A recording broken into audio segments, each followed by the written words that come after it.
Bonjour à tous, alors aujourd'hui je vous propose une vidéo pour apprendre à calculer la distance entre un point et un plan. Alors ça va commencer par une première définition qu'on appelle donc la définition du projeté orthogonal sur un plan. Alors ici on va regarder tout de suite GeoGebra, et je vous propose donc ici un plan et un point qu'on va situer ici en dehors du plan, parce que sinon ça n'a pas trop d'intérêt.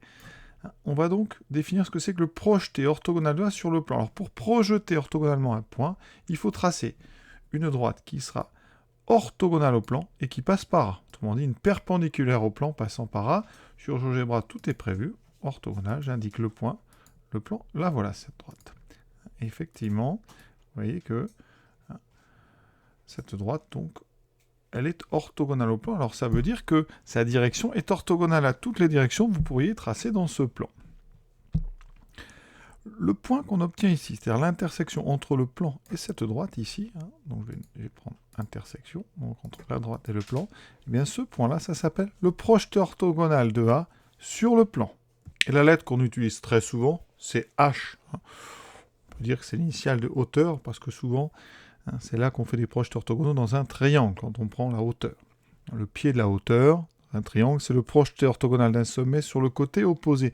Alors ici, en termes de distance, eh bien, la distance entre A et H, c'est-à-dire la longueur H, eh bien, ça s'appelle la distance entre le point A et le plan P. Et on sait que c'est la distance minimale qui existe entre A et tous les points du plan. Autrement dit, si je prends un autre point du plan, par exemple ici, mais si je regarde la longueur qui sépare ce point au point A, eh bien cette longueur va être obligatoirement plus grande ou égale à ma distance H. Et vous ne pourrez pas faire mieux que H, c'est la plus petite distance entre un point donc du plan et le point A. Et aujourd'hui, l'objectif de cette vidéo, c'est pas de faire les démonstrations, c'est d'appliquer ça à un petit exemple.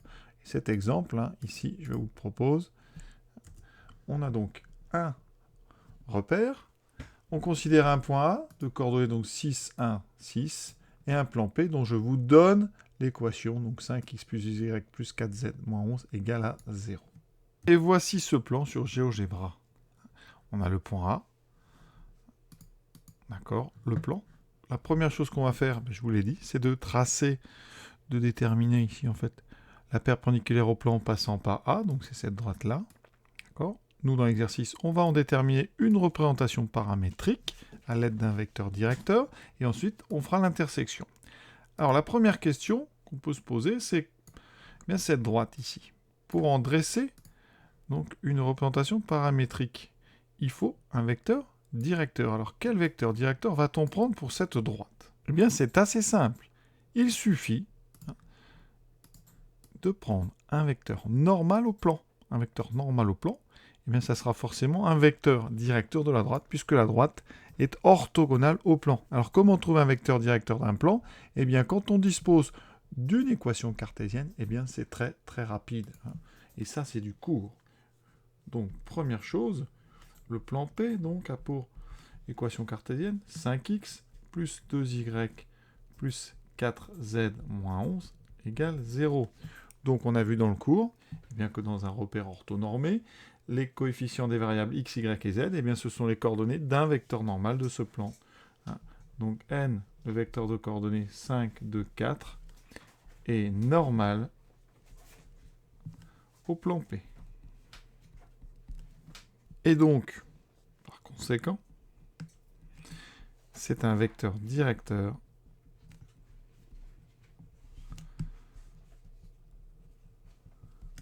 de la droite, donc qu'on va appeler D, de D, on va de D, la droite orthogonale AP, donc passant par A. On a donc une droite D qui passe par A et dont on connaît un vecteur directeur. Donc on peut tout de suite trouver une représentation paramétrique. Donc D, ça commence par x, y, z. On va mettre d'abord les coordonnées du point A, donc xa. Je vais mettre tout de suite les valeurs. xa, c'est donc 6, ya 1, za 6.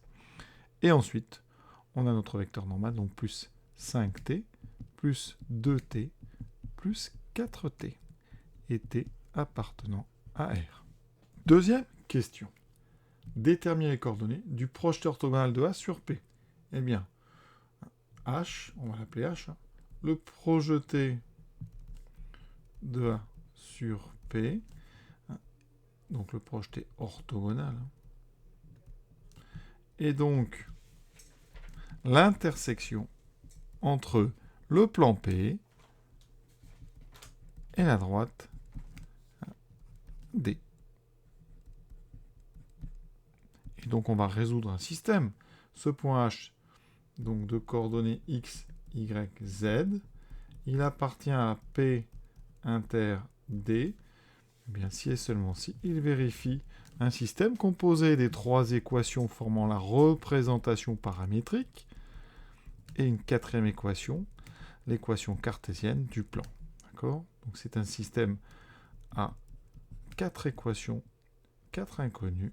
On en a déjà résolu pas mal et comme ça, donc c'est assez classique. La méthode, vous la connaissez certainement. On va injecter x, y et z de la représentation paramétrique dans l'équation cartésienne. Et en général, on fait le calcul à côté du système. Donc ici, tranquillement, 5 fois, on met 6 plus 5t à la place de x. 6 plus 5t. Plus 2 fois y qui vaut 1 plus 2t. D'accord ? Et ensuite, plus 4 fois z qui vaut 6 plus 4t. Moins 11. Ça doit faire 0. Il faut aller tranquillement parce que vous préparez comme ça votre relecture lors d'un devoir. Et bien comme ça, vous pouvez relire facilement. Donc ici, 5 fois 6, 30, plus 25t, plus 2, plus 4t, plus 24, plus 16t, moins 11, égale 0. On fait attention, 25 ici et 4, 29. 29 et 16, ça fait 45. Donc on a 45t, 30 et 2, 32.